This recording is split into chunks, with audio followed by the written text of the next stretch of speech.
Manoj home কিচেনলৈ সকলোকে স্বাগতম জনাইছোঁ। আজি মই এটা দহি বৰাৰ ৰেচিপি লৈ আহিছোঁ। যিহেতু হোলী হয়, সকলোৰ ঘৰে ঘৰে দহি বৰা বনায়, তো মই ভাবিলোঁ আজি দহি বৰাৰ ৰেচিপিটো আপোনালোকৰ আগত লৈ আহোঁ। সেইকাৰণে মই গোটেই ৰাতিৰ বাবে বাকলি নথকা মাটিমাহখিনি তিয়াই থৈ দিছিলোঁ। এইখিনি ভালকৈ পূৰা ফুলি গ'ল। আৰু এতিয়া মই এটা মছলা বনাম, কাৰণ মই যিহেতু ঘৰত বনাইছোঁ, সকলো বস্তু মই ঘৰতে তৈয়াৰ কৰিম। আৰু ইয়াৰ কাৰণে মই শুকান জলকীয়া দুটামান লৈছোঁ আৰু ধনিয়া কেইটামান লৈছোঁ আৰু মই জিৰা কেইটামান ল'ম। আৰু জিৰা কেইটামান লৈ এইখিনি মই মছলা দিম, আৰু বিশেষ মই তেনেকৈ একো মছলা নিদিওঁ, আৰু ঘৰতে যিহেতু খাম। আৰু এইখিনি মছলা দি পেলাই মছলাখিনি মই খুব ভালকৈ ভাজি ল'ম।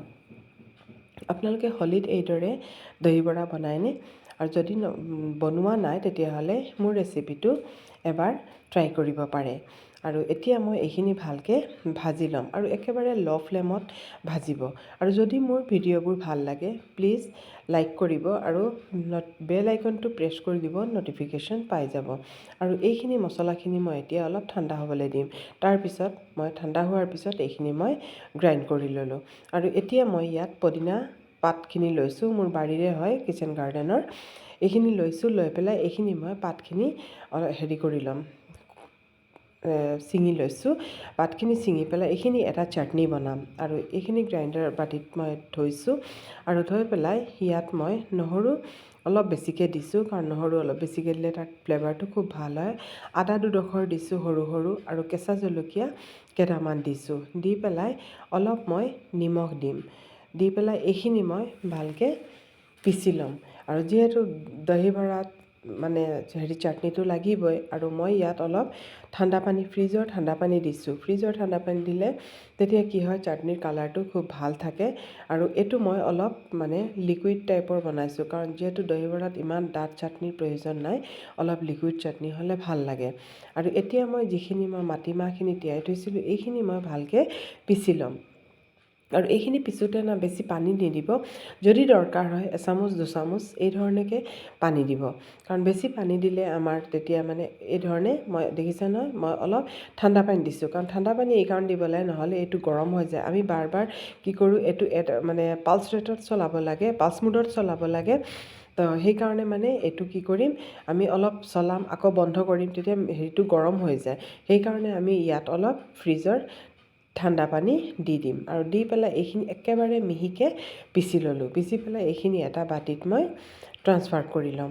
আৰু এই বাতিত মই ট্ৰান্সফাৰ কৰি পেলাই এতিয়া মই কি কৰিম, এইখিনি হাতেৰে 5 মিনিটমান মই খুব এই ধৰণে মই ফেটিম। হাতেৰে ফেটিব, তেতিয়া ভাল হয়। আৰু মই এই ধৰণে আৰু উল্টা নেফেটিব, অকল একে হেৰিতে ফেটিব, একেধৰণে ফেটিব। তেতিয়া তাৰ হেৰিটো ভাল হয়, ফ্লাফি হয়, আৰু খুব ধুনীয়াকৈ ফুলি যায় বস্তুটো। আৰু আমাৰ এইটো যে দহি বৰা বনাবলৈ ৰেডি হ'ল নে নাই, আমি কি ধৰণে চাম, এয়া চাওক, হাতত লৈছোঁ, হাতৰ পৰা পৰা নাই। আৰু এটা বাতিত মই এই ধৰণে ঢালি পেলাই চাম। ঢালি পেলাই চালে যদি পানীত উপঙি আহে, তেতিয়াহ'লে আমাৰ দহি বৰাটো ৰেডি হৈ যাব। এয়া চাওক, আমাৰ দহি বৰাটো ৰেডি হৈ গ'ল, পানীত পূৰা উপঙি গৈছে। যদি তলত পৰি যায় তেতিয়াহ'লে আৰু অলপ দেৰি ফেটিব লাগিব। এই ধৰণে আপোনালোকে ফেটি পেলাই অলপ পানীত অলপ দি পেলাই চাব। এইখিনিতো আমাৰ হৈ গ'ল, চাওকচোন ফুলি পেলাই কিমানখিনি হৈ গ'ল।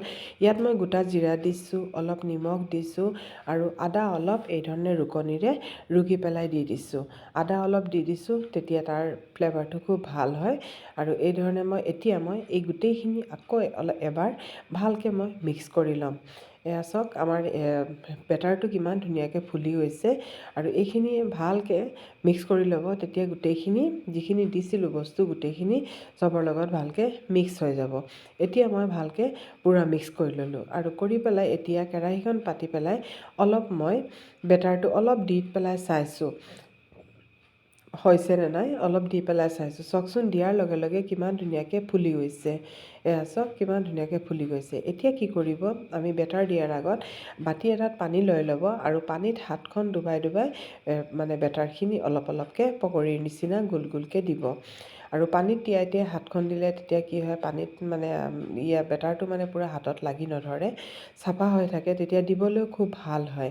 আৰু এই ধৰণে মই গোটেইখিনি দি লৈছোঁ। দি পেলাই অলপ লাহে লাহে লৰাব, জোৰে নলৰাব, নহ'লে ফটাৰ চান্স থাকে, যিহেতু একেবাৰে কোমল থাকে মানে বস্তুখিনি। আৰু এই ধৰণে পূৰা লাহে লাহে লৰাব, অলপ চাই ল'ব, অলপ দেৰি এই ধৰণে থৈ দিব। থৈ পেলাই যেতিয়া তলফালৰ ছাইডটো অলপ টান হৈ যাব, তেতিয়া গোটেইখিনি ভালকৈ ইলুটি সিলুটিকৈ লৰাই দিব। আৰু এয়া চাওক লৰাই দিছোঁ, আৰু দেখিছেনে কিমান ধুনীয়া হৈছে, কিমান ডাঙৰ ডাঙৰ হৈ ফুলিছে। ইয়াত বেকিং ছ'ডা, বেকিং পাউডাৰ একোৰ প্ৰয়োজন নাই। এই ধৰণে খালি ফেটি পেলাই মই যিটো প্ৰচেছ কৰিছোঁ সেই প্ৰচেছে কৰিবচোন, খুব ধুনীয়া হয়। আৰু পূৰা ভিতৰটো পূৰা স্পঞ্জি হয়, ইমান ধুনীয়া হয়, কেকৰ নিচিনা পূৰা ভিতৰটো স্পঞ্জি হয়। আৰু এয়া আমাৰ হৈ গ'ল। আমি এইখিনি মই এতিয়া নমাই দিছোঁ, আৰু এইখিনি এটা কাগজত থ'ম। তেতিয়া মানে মই টিচু পেপাৰত থৈছোঁ, তেতিয়া কি হ'ব, তেলখিনি গোটেইখিনি এবজৰ্ব কৰি ল'ব টিচু পেপাৰে। আৰু এতিয়া মই এটা বাটিত পানী ল'ম, ইয়াত অলপ মই ঠাণ্ডা পানী দিছোঁ, আৰু অলপ মই গৰম পানী দিম। কাৰণ এইখিনি মানে অলপ গৰম পানীত দিলে মানে কি হ'ব, এইখিনি বেছি গৰম যেন লাগিছে, সেইকাৰণে অলপ ঠাণ্ডা পানী মিক্স কৰিছোঁ। আৰু একেবাৰে কুহুমীয়া গৰম পানী হ'ব লাগিব, কুহুমীয়া যেনে আমি হাত সুমুৱাই ৰাখিব পাৰোঁ সেই পৰ্যায়লৈকে হ'ব লাগিব। আৰু তেতিয়া এইখিনিত মই দহি বৰাকেইটা এই ধৰণে ঢালি দিম। এই ধৰণে গোটেইখিনি ঢালি পেলাই এইখিনি অলপ ফুলিবলৈ দিম। তেতিয়া কি হ'ব, ইয়াৰ এটা মানে আমাৰ এটা খুব মানে লাভ হয়, যাতে ইয়াত মানে কি হয়, আমাৰ তেলখিনিও গুচি যাব। আৰু এইটো একচুৱেলি একেবাৰে হেল্ডিও ৰেচিপি হয়, কাৰণ তেলত ভাজিলে কি হ'ল, আমি আকৌ এইখিনি পানীত থ'ম, থোৱাৰ পিছত কি হয়, চেপি পেলাই যেতিয়া ৰস উলিয়াম, এইখিনি মই 2 মিনিটৰ কাৰণে এইখিনি তিয়াই থৈ দিম, তেতিয়া এইখিনি ফুলি যাবগৈ। আৰু ইয়াত মই অলপ দৈ লৈ লৈছোঁ, এইখিনি ঘৰত বনোৱাই দৈ, টেঙা দৈ হয়, এইখিনি দৈ লৈ লৈছোঁ, টেঙা দৈ হয়, সেইকাৰণে ইয়াত মই অলপ চেনি মিলাই দিম। অলপ চেনি মিলালে তেতিয়া তাৰ টেঙা ভাৱটো অলপ কম হৈ যাবগৈ। চেনি মিলাই পেলাই তাৰপিছত মই এইখিনি খুব ভালকৈ ফেটি ল'ম দৈখিনি। আৰু দৈখিনি ঘৰত বনোৱা দৈ মানে বেছি ভাল লাগে আৰু খাবলৈ, নিজৰ ঘৰত বনোৱা। আৰু এইখিনি খুব ভালকৈ মই ফেটি ল'ম। এইখিনি ফেটাৰ পিছত এয়া চাওক মই ভালকৈ ফেটি ল'লোঁ, চেনিৰ মানে পূৰা হেৰি হৈ যাব, মেল্ট হৈ যাব লাগিব। আৰু এতিয়া চাওক এইখিনি পূৰা আৰু ফুলি গ'লগৈ, এয়া চাওক ডাবল হৈ গ'লগৈ। এইখিনি মই ভালকৈ চেপি পেলাই আৰু দৈখিনিত ঢালি দিম। এয়া চাওক এই ধৰণে মই চেপি লৈছোঁ, আৰু চেপোতে অলপ সাৱধানে চেপিব যাতে ফাটি নাযায়। আৰু মানে হাতৰ মাজত থৈ পেলাই লাহেকৈ চেপিব, তেতিয়া মানে ফাটি নাযায় বস্তুটো। ফাটি গ'লে আকৌ দহি বৰাটো খাবলৈও বেয়া হ'ব, দেখিবলৈও বেয়া হ'ব। আৰু এই ধৰণে মই গোটেইখিনি চেপি লোৱাৰ পিছত দৈত দি দিছোঁ, আৰু এতিয়া মই চামুচেৰে এই গোটেইখিনি ভালকৈ মিক্স কৰি দিছোঁ। তেতিয়া কি হ'ব, যিখিনি চেপিছিলোঁ এইখিনি অলপ চেপেটা হৈ গৈছিলে, এতিয়া দৈত দিয়াৰ লগে লগে আকৌ এইখিনি যিটো আছিলে সিহঁতৰ ছাইজ, সেই ছাইজতে আকৌ ফুলি উঠিব। এতিয়া মই এইখিনি ইয়াত অলপ দেৰি তিয়াই থৈ দিম। আৰু এতিয়া এইখিনি চাওকচোন, দৈখিনি দিয়াৰ লগে লগে আকৌ এইখিনি ফুলি গ'লগৈ। এতিয়া মই এটা বাটিত এইখিনি মই এটা বাটিত লৈছোঁ, গোটেইখিনি এটা বাটিত লৈছোঁ। লৈ পেলাই ওপৰেদি আকৌ মই অলপ দৈখিনি দি দিছোঁ, যিহেতু অলপ ইমান শুকান হৈ থাকিলে ভাল নালাগে। আৰু দৈ আপোনালোকে যদি আৰু বেছি দিবলৈ বিচাৰে দিব পাৰে, কোনো কথা নাই, সেইটো আপোনালোকৰ মানে ইচ্ছা। আৰু ইয়াত মই ইমানখিনি এই ধৰণে দৈ দি দিছোঁ গোটেইখিনিত। দি পেলাই এতিয়া মই ইয়াত গ্ৰীণ চাটনি যিটো বনাইছিলোঁ, সেই গ্ৰীণ চাটনিটো মই এই ধৰণে ওপৰত দি দিম। আৰু আপোনালোকে যদি পদিনা নাথাকে ধনিয়া চাটনিও দিব পাৰে, কোনো কথা নাই। মই পদিনা চাটনি দিছোঁ, এই ধৰণে পদিনা চাটনিখিনি ওপৰত মই দি দিছোঁ। আৰু এতিয়া মই চচ দি দিছোঁ। এই ধৰণে মই এইটো ঘৰত বনোৱা নহয়, এইটো কিনাই হয়, এইটো মই চচ দি দিছোঁ। আৰু ইমান ভাল লাগে, ইমান কালাৰফুল হয়, দেখিবলৈও যেনেকুৱা ধুনীয়া, খাবলৈও তাতোকৈ আৰু বেছি ধুনীয়া। আপোনালোকে এবাৰ বনাই চাব। আৰু যিটো মছলা মই বনাইছিলোঁ সেই মছলাটো মই ইয়াৰ ওপৰত এই ধৰণে দি দিছোঁ। আৰু চাওকচোন কিমান ধুনীয়া লাগিছে দেখিবলৈ।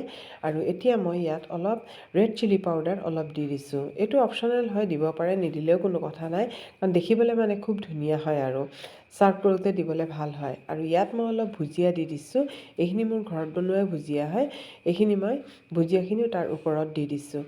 আৰু এতিয়া চাওকচোন আমাৰ দহি বৰা ৰেডি হৈ গ'ল, কিমান ধুনীয়া হৈছে চাওকচোন।